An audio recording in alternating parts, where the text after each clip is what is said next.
Well, it did considerably, Mark. But I don't want to detract from NC State's effort. That's not what we do around here. But I could feel it, and you want to do everything you can to our quickness to the ball was lacking, and it was evident. And they were giving me everything they had in their tank. Our work on the glass, where we've been, pretty darn good throughout, was just they were quicker around the hole than we were. But as I told them in there, they gave us everything they had. It makes it really hard. Talk to so many friends, in coaching that have gone through the same thing, and your readiness for competition in a game of this level is a great concern. That and getting somebody nicked up, to be frank. We made it through that part of it, but needed to win the game. NC State played a little bit better than we did. Could you tell me the last 5 minutes, did you run on the gas maybe in the last 5 minutes of the game? Well, again, NC State played better down the stretch than we did. But this is the Atlantic Coast Conference, and when you're in your apartment or dorm room for that length of time, you get guys back the day before the game. Knew it was going to be hard. Just hoped like crazy we could muster enough plays and the right stuff to win. And now we've got an opportunity to get everything back together, and our conditioning, get back in the weight room, get our timing squared away. We missed some shots.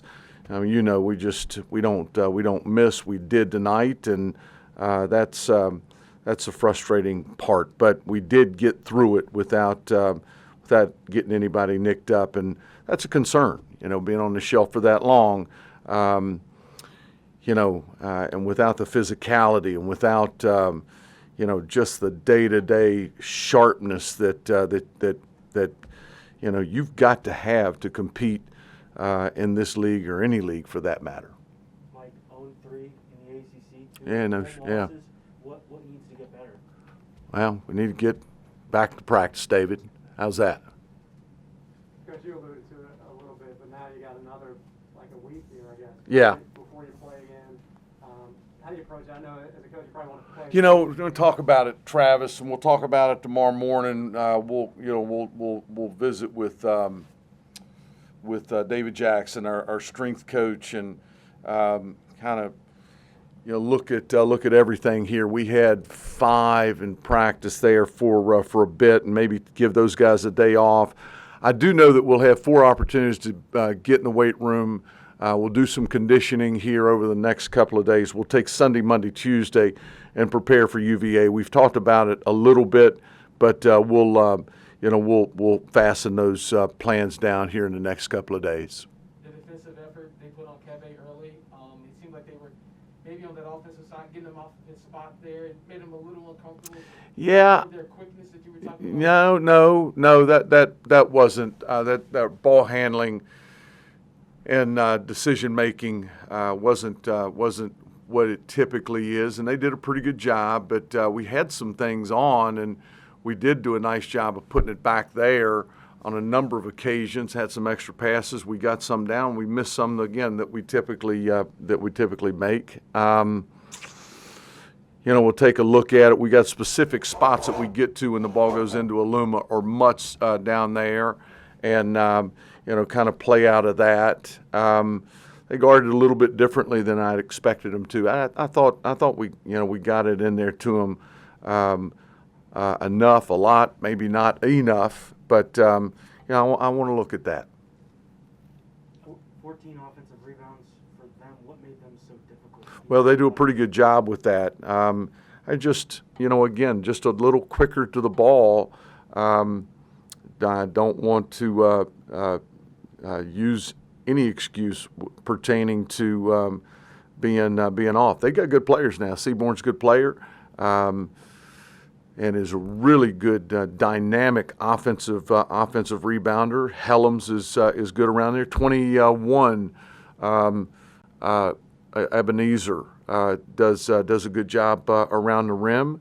Not from a lack of effort. They were just a little bit better with that second, third jump than we were. What do you think of State's defense overall? It was good. Thought we got about, what we wanted. To get in here up 4. They only had 29 at the half. I was pleased with that. Felt really good about that. I was a little surprised they shot 42 or 41. I thought that it was a little bit better in the second half. I'm not sure what to attribute that to. We did a nice job of, driving it and throw it around in the first half. Didn't have as many of those opportunities in the second. I'm not sure without going back and seeing it. Obviously, another tough shooting day for Naheem. What do you? Is there? What? I don't know what you do to get him out. Get him out of the thing. I guess. If it was an easy answer, I'd have already done it. Mark. We all know what a fine basketball player he is, and he works as hard as anybody I've ever had. He got his first one down opposite NC State's bench in the first half and looked great doing it. He's practiced very well. He was not paused. Was great.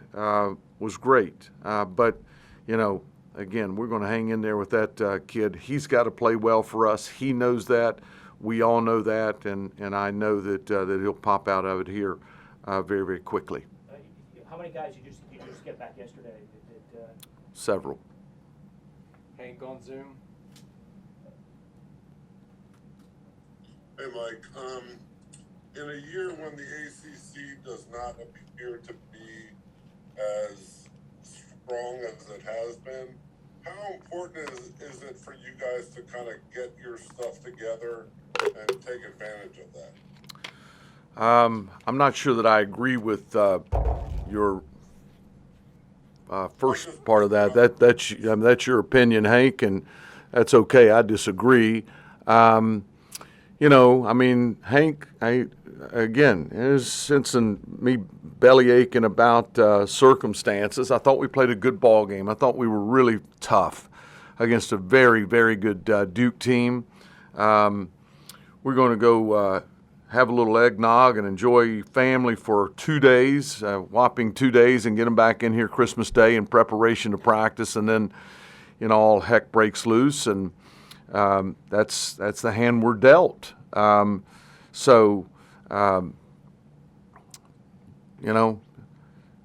is where we are. And as I said earlier, this team and this program has a lot to look forward to, and look forward to getting back in here and getting after it, Hank. And Mike, this country seems to have COVID fatigue and acts like it's not an issue anymore.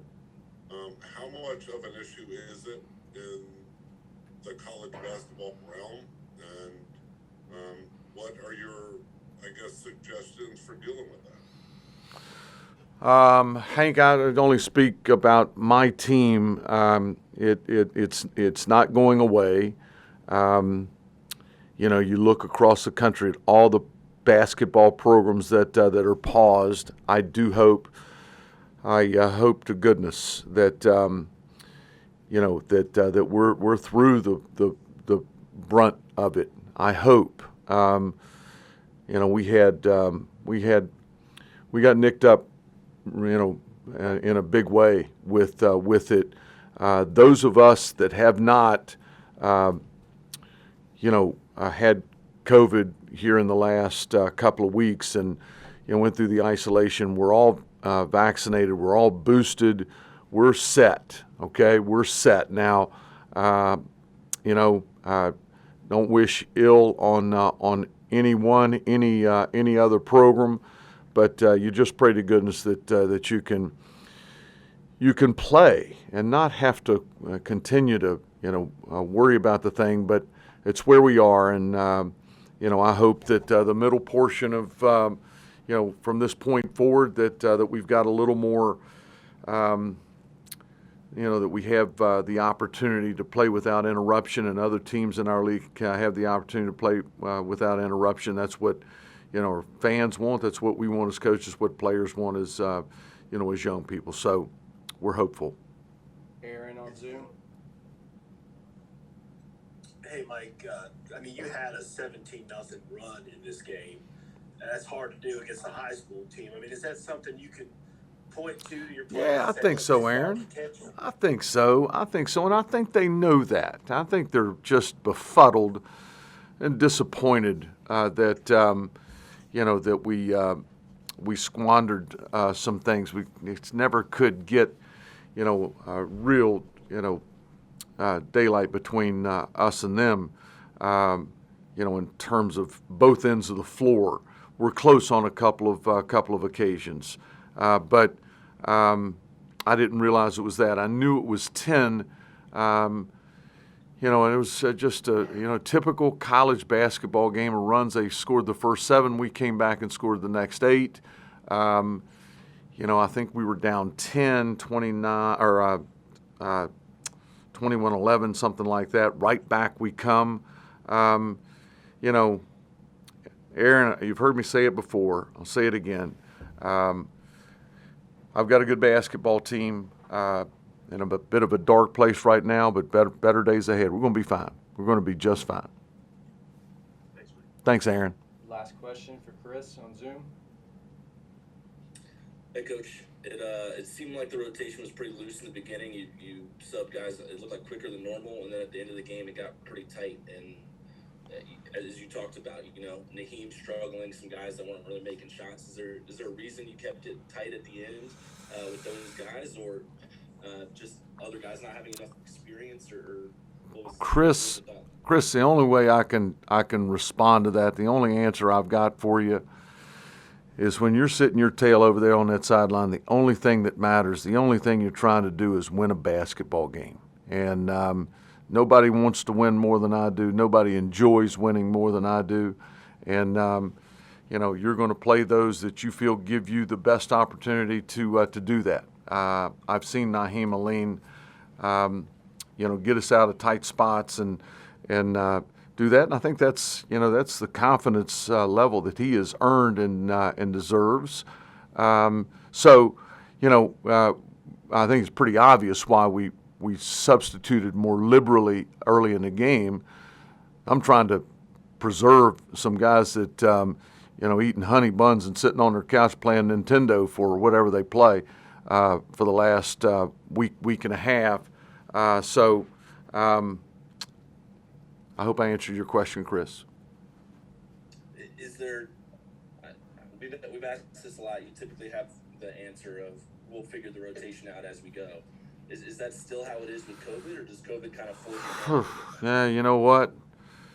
A lot of things in the air, buddy. It's an interesting question, and one that I have considered and continue to consider. Day to day, game to game, you play those that you feel give you the best opportunity to win. Awesome. Thanks, Coach. Thanks, everybody. Have a nice night.